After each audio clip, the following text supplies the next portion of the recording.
I never thought that I would be agreeing with something that Donald Trump has said, but here we are. The Democrat Party, the party that I supported for many years, they're too afraid to show any type of humanity. I need the Democrats to do something. It is your job to represent us. How can you be a Democrat and stand for anything, even if you don't like Trump? Last night was a freaking embarrassment as far as I'm concerned. And I never thought that I would say that because I am not a Trump fan. I did not vote for Trump. It was so embarrassing to watch Al Green with that ridiculous display. No one believes you. No one trusts you. No one thinks you're worth anything. You deceitful brood of vipers. But last night, I saw a room filled with people that I didn't even recognize. You truly are a death cult now, Democrats. I just think that this party's done. Democrats are ashamed of their Congress members, and they're leaving the Democrat Party in droves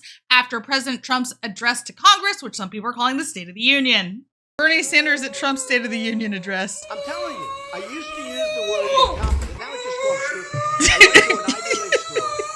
I'm very high. So you can't stand for a 13-year-old brain cancer survivor. You bring little ping pong paddles with various dysregulated nonsense. You made a scene at the beginning of this joint session. One of your members got removed by the sergeant at arms, and I'm taking the over on if you'll blame it on race with your old greasy. You don't stand for the victims of families by illegal aliens. You don't do anything except look absolutely ridiculous. And then Nicole Wallace says something so unhinged and so flat out evil and removed from reality about that boy with terminal brain cancer. All you've done is prove exactly why I was absolutely right to renounce this mother party, this evil, state-worshiping, power-hungry, money-grubbing, war-mongering party. You deceitful brood of vipers. The Democrat Party, the party that I supported for many years, they're too afraid to show any type of humanity. All is political. All must be subverted and subsumed by the state. You truly are a death cult now, Democrats. This is my fifth such speech to Congress. And once again, I look at the Democrats in front of me, and I realize there is absolutely nothing I can say to make them happy or to make them stand or smile or applaud. Nothing I can do. I could find a cure to the most devastating disease. Who would say Pocahontas says yes? It's almost like they want Donald Trump to fail. That's the impression that I got as a Democrat. It's like if Donald Trump fails for the next 4 years, we all fail. It was awful last night. You had Al Green getting dragged out of there after waving his cane, going, there's no mandate, there's no mandate. Elizabeth Warren playing on her phone all night. I can't imagine sitting in front of the president and playing on my phone.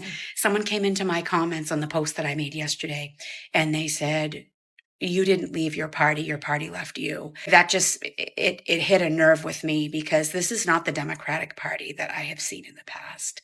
This is something entirely different. Even when Donald Trump was going line by line and saying where all of the waste was, that still was not good enough. Saying, we want proof, we want to see proof, we want numbers, they have been putting out reports every day. The reason why the Democrats are so upset is because their names are going to end up being tied to all this fraud, corruption, and wasted money.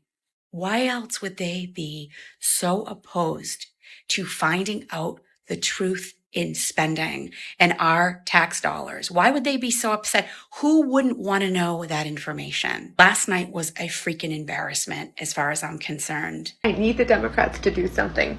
Please, please, I am begging you. I am begging you as someone who is having a hard time affording breakfast for her kid. I'm begging you as someone whose debt is feels like it's becoming insurmountable at this rate.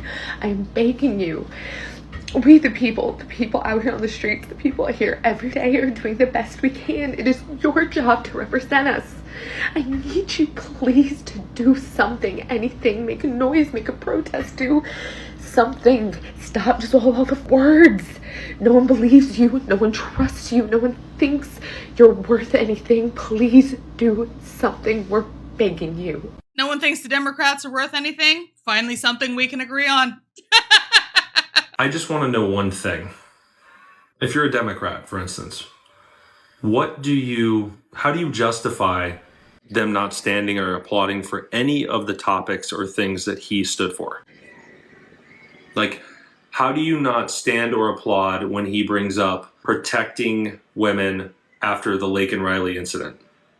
How do you not stand and applaud when he brings out a young boy with brain cancer and makes him a federal agent? How do you not applaud and stand when he says he hopes to balance the federal budget for the first time in 25 years? How do you not stand when he brings up protecting women, specifically men and women's sports? How do you not stand when he says he wants to bring about peace and end the wars? You see the point I'm getting at here.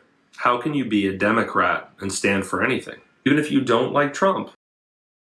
The American people are watching this and they care about what your opinion is and how you stand with these issues, no matter who the president is. I just think that this party's done. So I just finished watching Donald Trump's address to Congress, and I just wanted to say this before I forgot. Black people, you are the sacrificial lambs of the Democrat Party. You are the cannon fodder that they throw to the front lines to take all of the hits for all of their nonsense. So it was so embarrassing to watch Al Green with that ridiculous display and to see that he had to be escorted out by the sergeant at arms. It's crazy to me. If you just look at it, look how often they always throw black people to the front line. The Democrat Party I'm talking about, they always throw you out to the front line of their movements, of their politics, to take all of the hits, to use you as the symbols of all of their nonsense. I mean, just look at it, whether it's Tish James, Alvin Bragg, Marilyn Mosby, Fonnie Willis, Stacey Abrams, they use y'all. They put y'all to the front. You do it voluntarily. And then when they're done with you, they just discard you. They throw you by the wayside because they don't really give a shit about you. I mean, just look at it. Joe Biden, on his way out the door, he pardoned everybody, his whole family, the J6 committee, Fauci, and everyone else. But he didn't pardon none of y'all. Why didn't he pardon Tish James? Why didn't he pardon Alvin Bragg? It's like all of you who they used to target Donald Trump. What did they do? When Joe Biden was like, yeah, thanks for your service, bye, bitch, and left y'all behind. But yet y'all still are so loyal to the Democrat Party that does not care about you. At the end of the day, it's sad, but this is why the Democrats continue to treat black people like political children, because they have people like you at the front lines who voluntarily engage in some of the most ridiculous and egregious practices on behalf of that party. And it sends a signal. It sends a message, this representation, a false representation of the unbridled willingness of black people to do whatever they need to do to please white liberals. You got to stop, because this is embarrassing. Absolute goblins. Social media explodes after Dems do not stand for a 13-year-old cancer-stricken survivor. Truly sick people. The Democrats didn't even stand for the boy who survived brain cancer, one conservative activist said. Now, I know you're thinking, well, conservative activist said it, but you could actually go and have a look at the footage. This was at Trump's speech that he did yesterday. Now, in the same speech, he was obviously slaughtering the Democrats for how they've made the country.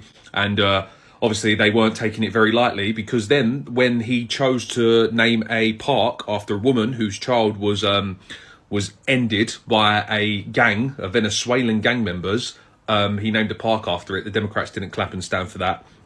They then didn't stand and clap for this kid, 13-year-old, who's been made a Secret Service member by Trump. Everyone else stood up clapping, and then you could see, I mean, it cuts the cameras to people, the Democrats.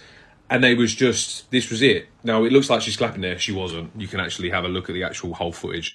So that's what you're dealing with, those people. Now, I understand if you're getting called out for your BS, but there's a time and a place for it. And when it's to do with a kid who's sick. People that went to this speech last night, what did they do? Did they get together like on a call the week before and say, hey, everybody, we're not going to clap at all for the president at all. Even if we agree a little bit with what he's saying, we're not going to clap. We're going to sit here like this. We're going to pass out signs that say, you're not my king. You're a liar. You're a thief. Everyone's going to, because the Democrats love signs. We're going to hold up signs and we're going to make our point be known. We'll stand once when President Trump walks in, but we're not going to stand at all during the night. I never thought that I would be agreeing with something that Donald Trump has said, but here we are. Be sure to like, share, and subscribe. Thank you for tuning in to another episode of Red Dawn Daily with your hosts, me, Dawn Marie, and sometimes Leroy. Oh, Leroy, it's like I Dream of Jeannie or something. You look so good. You look so good. I don't know. What do you guys think? You think that it should be a permanent look for Leroy? I think we should always have the same hairstyle.